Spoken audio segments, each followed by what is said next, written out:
And I'm Keeks. Hey y'all. Welcome back to Kicking It with Cam and Keeks. Today we have Dante here. Special guest in the building for our Male Perspective Part 2. Exactly. So, like I was, I don't know if I told y'all yet, but for all my special guests who are coming on here to show us a side of them that we don't normally see, because y'all my family, y'all not his family. So he out here showing y'all a side of him y'all don't get to see. So I brought him a little Don Julio. Let's get into that Don Julio. So to ensure we get the truth out of little old Dante, we're gonna just take a shot of this before we get into the conversation, okay? No, this is where this was going. Let's get into it. We don't got a chaser. Can you do without a chaser? Should I run and get one? No, I'm good. You are? I'm good. Okay, family. Yeah, okay, family. He's a man's man. How much you want me to drink? Just take a little shot. Just a little bit. Is it cold? So, family, we're here today to do our Male Perspective Part 2. So, our Part 1, if you haven't seen it, if you're new to the channel, is with the 3 high school boys who are my 3 bros. They did the Part 1, and some of the questions are going to be similar. Some will be a little different. Dante is a grown man. He's 23, right? Yeah. He has had experience of college life, experience of high school life. So we're gonna get a different perspective, obviously, because his background is different, his lifestyle is different. So before we get into it, just tell us a little bit about you. Tell the family a little bit about you that they don't already know. They don't know nothing about me. Right. So I'm Dante. I'm from Rialto, California. I'm 23 years old. Went to college at UCLA. I graduated in 2019. And yeah. You smart. UCLA, you smart. I'm a fun guy. Kawhi Leonard. Okay. Okay. Yeah. Okay, so let's just hop right into it. So, then what do you think your transition from male to man was, and do you think there is a difference? So with the other boys, they it was like boy to man, but you know you're born a male. That's just off rip, right? You're born male or born female. Do you think there's a transition from when you stop being just a male and doing male things and you step into manhood? You can say boy.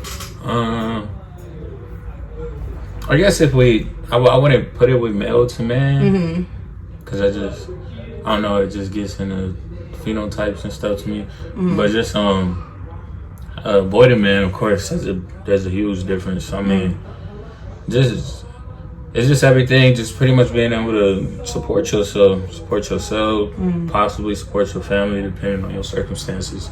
But more than anything, when you're a boy, you know, that level of care that everybody has for you is just at a different level than it is when you finally get up in age. People start paying less attention to you, and it's really on you, especially if you choose to, you know, leave the house and get away and have that experience. You know, it's up to you to be there for you. So that's have you transitioned? To me. I definitely would say I transitioned a lot. Just living at home, way away from home for 4 years is just, you know, it's definitely an eye-opening experience. It was just a lot of growth, primarily. Like, you would never think, you know, when you're fresh 18, you would never think how hard and how much it actually means to have people supporting you until you are by yourself and alone. And, you know, you are responsible for your mental health, your physical health.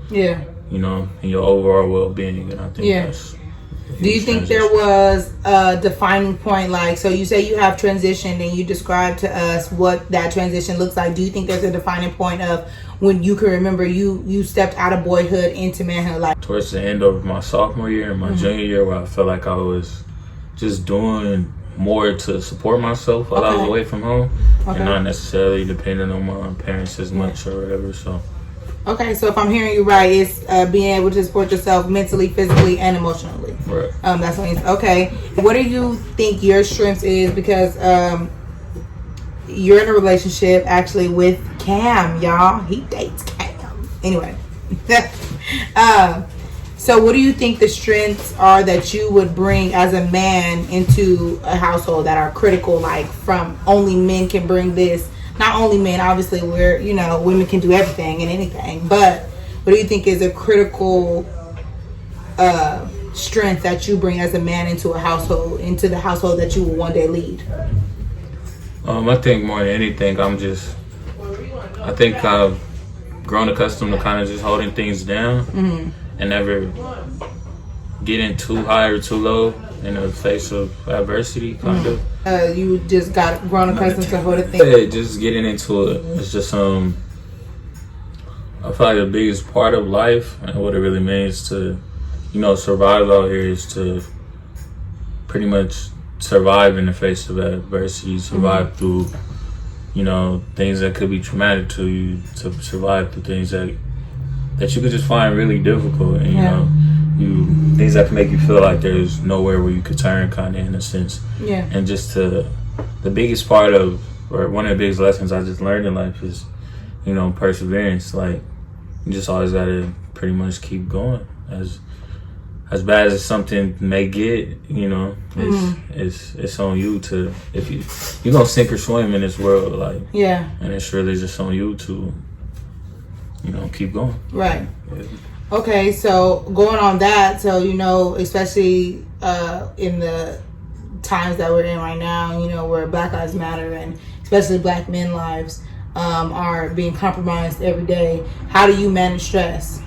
Like, how do you manage the stress of the world, the weight of the world, as a Black man? How do you manage that? At this point, it was just mainly really compartmentalization. As sad as that is, just with all the trauma and where we are and the constant over and over again, slaying of people who look like you and who look like me. I haven't found no perfect solution for it, but the solution that does just help me deal with it is compartmentalization and controlling what I can control, in a sense, and giving my advocacy and giving my showing my care and doing as much as I can, but also making sure that I take care of my mental health and pay attention to the trends of my mood, and doing things that are beneficial to me, because just constantly exposing yourself to trauma is very can be very damaging. Very, very traumatic. So but if anything, I would say the best take on how I manage stress is definitely compartmentalization.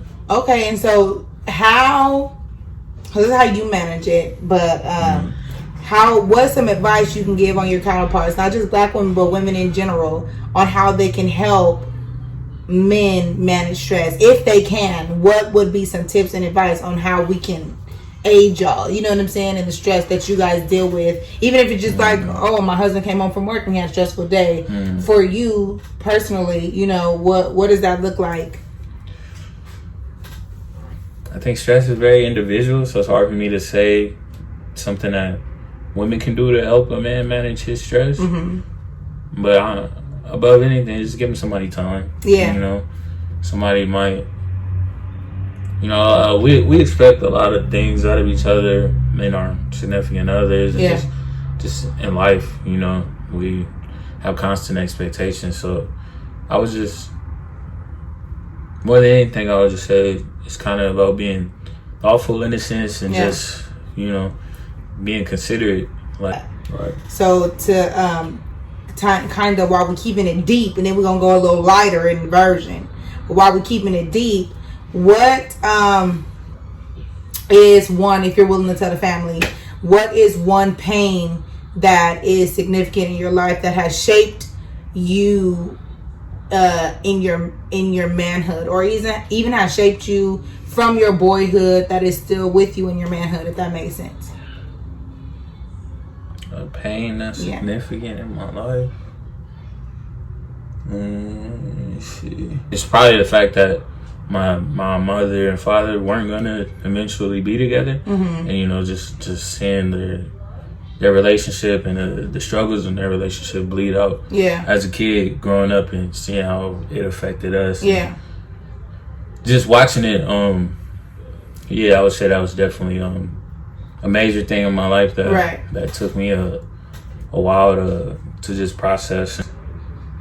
It was very hard trying to mold myself after somebody, watching the type of household I kind of grew up in, where I felt like my mom was kind of the more dominant one in a sense, and yeah, it was just my idea of what a man was and is just very, you know, I mean, I didn't necessarily have the best figure or whatever, so I didn't have the best idea of exactly what that meant. Okay. Yeah, that's big, especially, you know, family. Y'all know, I'm raising my son by myself, so to hear, you know, not to say that your dad wasn't there, but didn't necessarily, wasn't able to give you everything that you needed, and the impact that it had, pretty much is what you're saying. Like, you know, you gotta be a man, you need to see a man type of thing. Yeah, and, definitely and you helps a didn't lot. feel like you always had that, so that's very impactful. Okay, let's loosen it up, loosen up a little bit, because I still, you know, one thing that intrigues me about the male perspective, or men in general, is just like, I feel like y'all got no emotions. Like, you know, like women are so out there, or the women that I surround myself are so out there and vulnerable, more so than the men that I've been surrounded by. My father, my brothers included, they are kind of, if it ain't happy or angry, them other emotions be real lost in the sauce.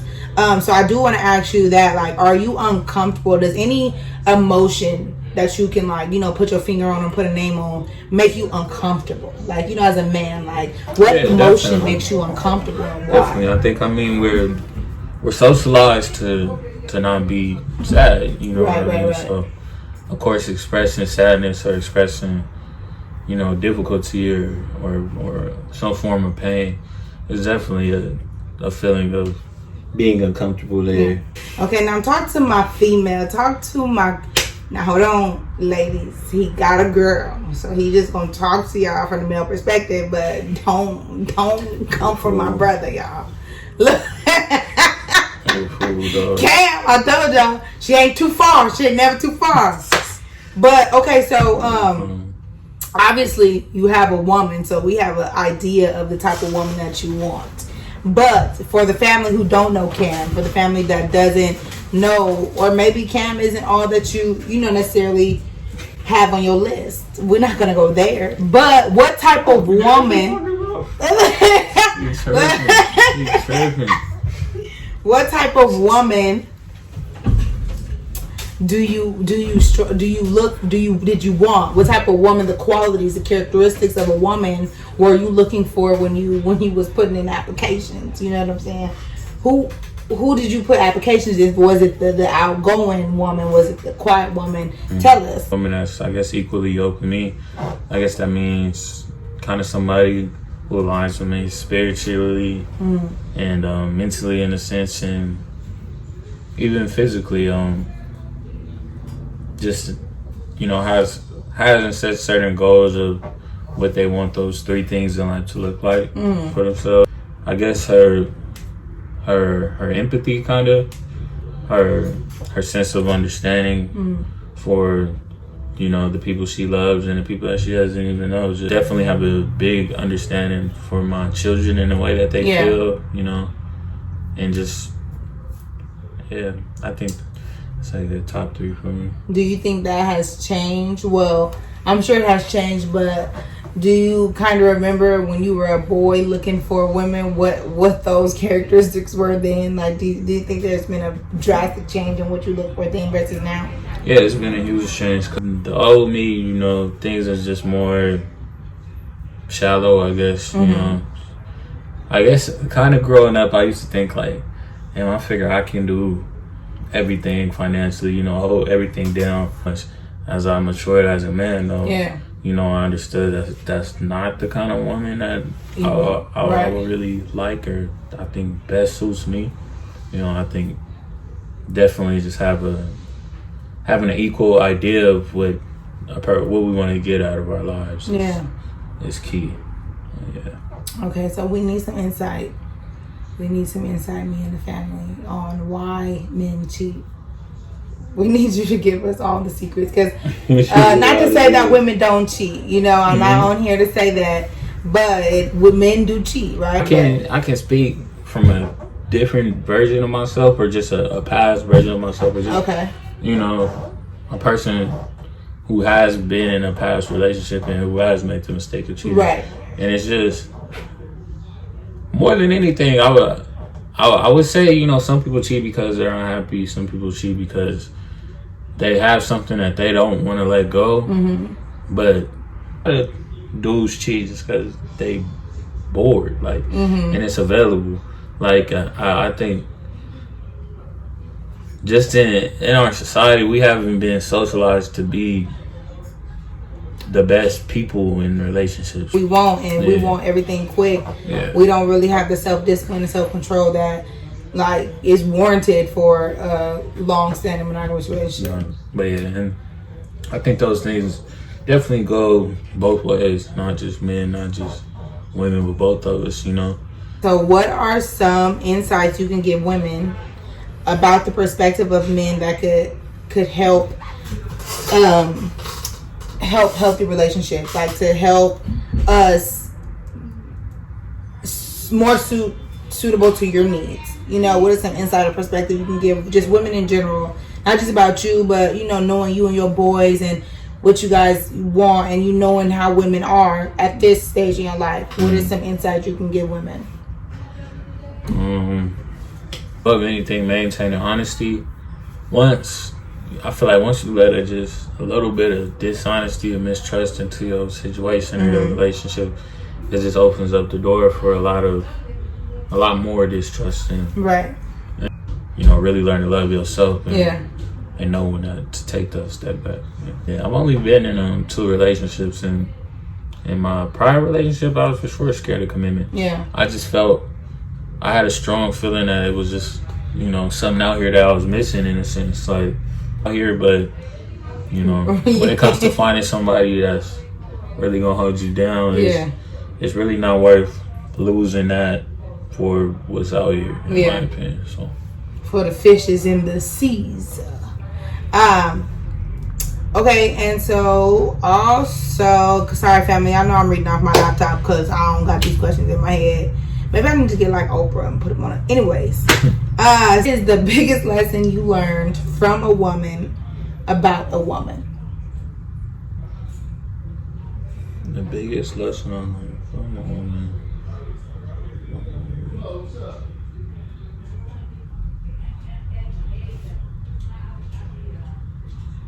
You have to give me a second. It's okay.